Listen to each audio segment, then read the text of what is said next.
સાહેબ આ સંસારી દરિયો છે અને વ્યાધિના ઉપાધિના કામના મોજા એવા જ રાખવાના છે. એ તો ચાલુ મોજામાં નાઈ લેવું હોય એમ દીકરો પરણાવી લેવાય, દીકરી પરણાવી લેવાય, ખેતીના કામે કરી લેવાય, ધંધો બિઝનેસ કરી લેવાય, ભેગું નાઈ લેવું એટલે ભજન કરી લેવું. બાકી નિરાત કોઈ દી મળી નથી કોઈને અને મળવાની નથી.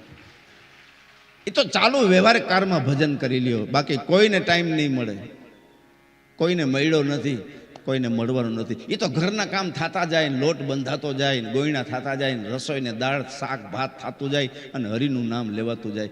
એ કરતા કરતા જ નામ લેજો. બાકી રાહ જોહો તો કોઈને સમય મળ્યો નથી, મળવાનો નથી. સમય મળશે સ્મશાનમાં હોઈ જાય ત્યારે, અને સગા સંબંધી બધા જય શ્રી કૃષ્ણ કરીને વયા જાય અને સીધો ફોટો લાગી જાય, એક સેકન્ડ થાય. એ સિવાય કોઈને સમય મળ્યો નથી, મળવાનો પણ નથી.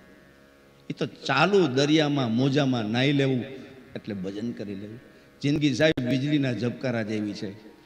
વીજળીનો ઝબકારો એટલે જીવન. જિંદગી વીજળીને ઝબકાર. એ તો મોત આવે ત્યારે ખબર પડે એટલે હમણાં જન્મ થઈ ગયો ને હમણાં જોવાની આવીને બુઢાપો આવ્યો ને જવાનો ટાઈમ થઈ ગયો ત્યારે ખબર પડે.